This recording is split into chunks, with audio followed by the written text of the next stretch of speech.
है। लगता है आज पैदल ही घर जाना होगा। गाड़ी खराब होने की वजह से राजेश पैदल पैदल घर की तरफ जाने लगता है कि तभी सुनसान सड़क पर राजेश को अकेला देख दो गुंडे उनके पास आते हैं और उसे चाकू दिखाते हुए कहते हैं, चुपचाप से जितना भी माल है सब हमारे हवाले कर दे, वरना ये चाकू तेरे पेट में घोंप देंगे। मेरे पास कुछ भी नहीं है, छोड़ दो मुझे। लगता है ये इतनी आसानी से हमें सामान नहीं देगा। इतना कहकर उन दोनों गुंडों में से एक गुंडा राजेश को पकड़ लेता है और दूसरा उसे चाकू मारने वाला होता है कि तभी वहां जोरों की हवा चलने लगती है और आसमान में उड़ती हुई एक चुड़ैल अचानक वहां आ जाती है। आज कोई मेरे हाथों मरने वाला है। चुड़ैल, भागो यहाँ से। ऐसे कैसे, अभी तो खेल शुरू हुआ है। इतना कहकर वो चुड़ैल जोर जोर से हंसने लगती है, जिसे देखकर वह दोनों गुंडे वहां से भाग जाते हैं। भैया, आप ठीक तो हो ना? आपको कहीं लगी तो नहीं? क्या भैया, मैं तुम्हें नहीं जानता, छोड़ दो मुझे। आलतू जलालतू, आई बला को टाल तू। यह कहते हुए राजेश भागता हुआ घर आता है, जिसे देख उसकी पत्नी कहती है, क्या हुआ जी, आप ऐसे हाँफ क्यों रहे हैं? शोभा के पूछने पर राजेश उसे सारी बात बताता है। लगता है जी वो कोई बुरा साया था, आप उसके बारे में ज्यादा मत सोचिए। राजेश घर में बने मंदिर के सामने हाथ जोड़कर प्रार्थना करता है और ऐसे ही कुछ दिन गुजर जाते हैं।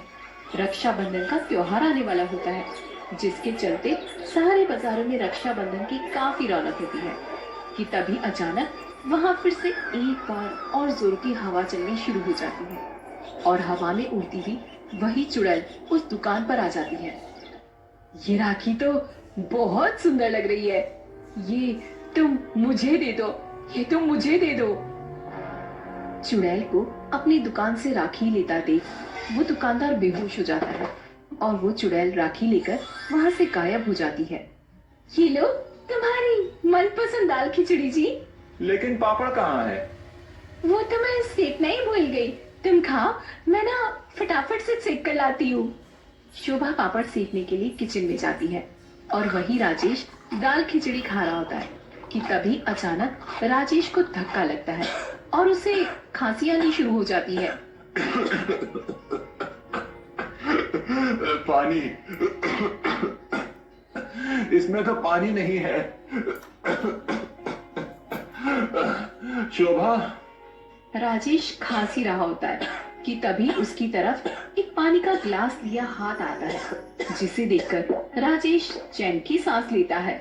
अब जाकर सांस में सांस आई, वरना मुझे तो लगा कि आज मैं मर ही जाऊंगा। मेरे रहते हुए मैं आपको कुछ नहीं होने दूंगी। राजेश जैसे ही दाएं तरफ मुड़ता है तो देखता है कि वही चुड़ैल उसके बगल में खड़ी है, जिसे देख राजेश जोर जोर से चिल्लाने लगता है। राजेश की आवाज सुनकर शोभा किचन से भागी आती है और वो भी उस चुड़ैल को देखकर काफी ज्यादा घबरा जाती है। कोको, कौन हो तुम और मेरा पीछा क्यों कर रही हो? मैं तो बस आपको पानी का ग्लास देने आई थी। लेकिन क्यों? प्लीज चली जाओ यहाँ से और हमारा पीछा छोड़ दो। यह कहते हुए राजेश डर के मारे रोने लगता है, जिसे देखकर वो चुड़ैल वहां से गायब हो जाती है। मुझे लगता है हमें अब किसी तांत्रिक बाबा की मदद लेनी चाहिए। कहीं अगर उस चुड़ैल ने हमें कोई नुकसान पहुंचा दिया तो? हम सिर्फ भगवान से प्रार्थना करते हैं, वो ना जी सब कुछ ठीक कर देंगे। शोभा की बात मानकर राजेश तांत्रिक बाबा के पास नहीं जाता। ऐसे ही कुछ दिन बीत जाते हैं और आज रक्षाबंधन का त्योहार होता है। क्या हुआ जी, आप काफी ज्यादा उदास लग रहे हो? कुछ नहीं, बस ऐसे ही। मैं जानती हूँ आपकी उदासी का कारण, लेकिन ऐसे लोगों को याद करने का कोई फायदा नहीं है। भूल जाओ उसको, उसकी वजह से आपकी कितनी बेइज्जती हुई थी ना। तुम फिर आ गई? शोभा की बात सुनकर राजेश की आंखों से आंसू गिरने लगते हैं कि तभी वहाँ पर एक बार फिर वही चुड़ैल हाथों में राखी लिए वहाँ पर आती है। आप मुझसे क्यों डरते हो? मैं तो बस आपको राखी बांधने के लिए आई थी। ये चुड़ैल यहाँ कैसे? ये ऐसे नहीं जाएगी लगता है यहाँ से। शोभा जल्दी से घर में बने मंदिर में जाकर वहाँ से गंगाजल लेकर आती है और उस चुड़ैल पर डाल देती है। हाँ, ये तुमने ठीक नहीं किया, ये तुमने बिल्कुल भी ठीक नहीं किया, लेकिन मैं राखी बंधवाने वापस आऊंगी। इतना कहकर वो चुड़ैल वहाँ से गायब हो जाती है। बस अब बहुत हुआ, अब मैं तांत्रिक बाबा के पास जाकर ही रहूंगा। लेकिन वेकिन कुछ नहीं। लेकिन शोभा के रोकने पर भी राजेश नहीं रुकता और अब दोनों पति पत्नी एक बहुत बड़े तांत्रिक बाबा के पास जाते हैं और राजेश उन्हें सारी बात बता देता है, जिसे सुनकर ऐसी आत्माएं अपना मकसद पूरा किए बगैर हमारा पीछा नहीं छोड़ती हैं। इसका मकसद क्या है ये हमारे लिए जानना बहुत जरूरी है, इसीलिए उस चुड़ैल को हमें यहाँ बुलाना होगा। तांत्रिक बाबा एक बहुत बड़ा हवन करते हैं और कई मंत्रों का जाप करके उस चुड़ैल को अपनी शक्तियों से वहाँ पर बुला लेते हैं। क्यों बुलाया है मुझे यहाँ पर? मुझे यहाँ पर क्यों बुलाया है? कौन है तू और क्यों इन्हें परेशान कर रही है? आखिरकार तू चाहती क्या है? भला एक बहन रक्षाबंधन पर अपने भाई से क्या चाहती है? मुझे तो बस अपने भाई को राखी बांधनी थी, जैसे मैं हर साल बांधती आई थी। कहीं तुम गुड़िया तो नहीं? आखिरकार भैया, आपने मुझे पहचान ही लिया। तुम मेरी गुड़िया नहीं हो सकती, तो वो तो भैया, आज तक जो आपसे कहा गया है वो सब कुछ झूठ था। आज मैं आपको असलियत बताती हूँ। 2 साल पहले। गुड़िया, अरे मेरी गुड़िया, कहाँ है तू? ये देख, तेरा भाई आज तेरे लिए क्या लेकर आया है। वैसे क्या लेकर आया आप मेरे लिए? आप मेरे लिए इतनी सुंदर साड़ी लेके आए हो। वाह भैया, ये तो बहुत सुंदर है। परसों तेरा कॉलेज फंक्शन है ना, इसीलिए लेकर आया हूँ। इतनी महंगी साड़ी तो आज तक इन्होंने मुझे भी नहीं दी, जितनी अपनी बहन को दे रहे। जब देखो तब गुड़िया गुड़िया गुड़िया, जैसे यही इनके लिए सब कुछ है। मैं तो कुछ भी नहीं हूँ। हाँ। माता पिता के गुजर जाने के बाद राजेश ने बचपन से ही अंजू को माँ बाप की तरह पाल पोस कर बड़ा किया था। राजेश के लिए उसकी जिंदगी में सबसे पहले उसकी बहन थी। भाई बहन का यह प्यार देखकर राजेश की पत्नी शोभा हमेशा अंजू से काफी ज्यादा नफरत करती थी। ये फाइल्स कैसी हैं? वो जमुना नगर में जो प्रॉपर्टी है ना, वो मैं अंजू के नाम कर रहा हूँ, उसी के पेपर्स हैं।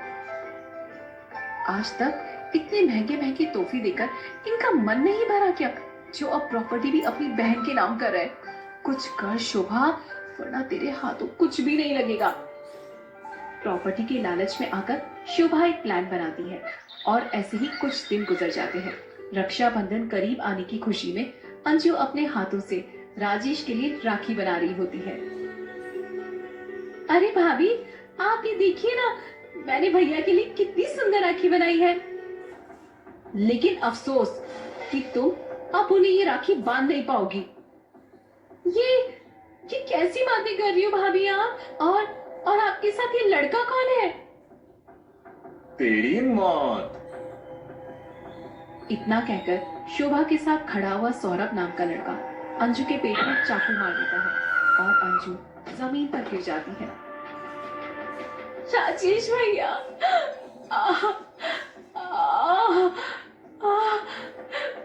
अंजू अपने आखिरी शब्द भी अपने भैया के नाम कर देती है। अंजू के मरते ही सौरभ उसकी लाश को ले जाकर जंगल में गाड़ देता है और जब राजेश जाकर अंजू के बारे में पूछता है तो शोभा उसे मनगढ़ंत कहानी सुना देती है। ऐसा नहीं हो सकता, मेरी गुड़िया ऐसा नहीं कर सकती। आपकी गुड़िया ने ऐसा ही किया है, वो उस लड़के के साथ भाग गई है। यह देखिए, साफ साफ लिखा है उसने चिट्ठी में। उसने तो आपके मुंह पर कालीत पोती है, कालीत। शोभा अंजू के भाग जाने की खबर पूरे मोहल्ले में फैला देती है, जिसके चलते राजेश की खूब बदनामी होती है और वो अपनी ही बहन से नफरत करने लगता है। वही बेचारी अंजू की आत्मा अपने भाई को सच्चाई बताने और उससे राखी बंधवाने के लिए दर-बदर भटकती रहती है। अंजू के मुंह से सारी सच्चाई सुनकर राजेश खून के आंसू रोने लगता है। मेरी बहन, मुझे माफ कर देना, मैंने तुझे गलत समझा। ये सब कुछ सिर्फ शोभा की वजह से हुआ है। मैं तुम्हें नहीं छोड़ूंगा। तुम जानती थी कि ये कोई और नहीं, अंजू है, इसीलिए तुम मुझे तांत्रिक बाबा के पास आने से रोक रही थी, लेकिन मैं तुम्हें नहीं छोड़ूंगा। इन्हें तो इनके किए की सजा मिलेगी, लेकिन अंजू अब तुम्हें इस दुनिया से मुक्ति पानी होगी। तुम्हारी दुनिया अब ये नहीं है। मैं जानती हूँ, लेकिन मुझे मुक्ति तभी मिल सकती है जब मैं अपने भाई को राखी बांध दूं। मेरी बहन, 2 साल से ये कलाई तेरी राखी के बगैर सूनी है। बांध दे राखी मुझे। अंजू राजेश को राखी बांधकर अपनी आखिरी तमन्ना को पूरी करती है।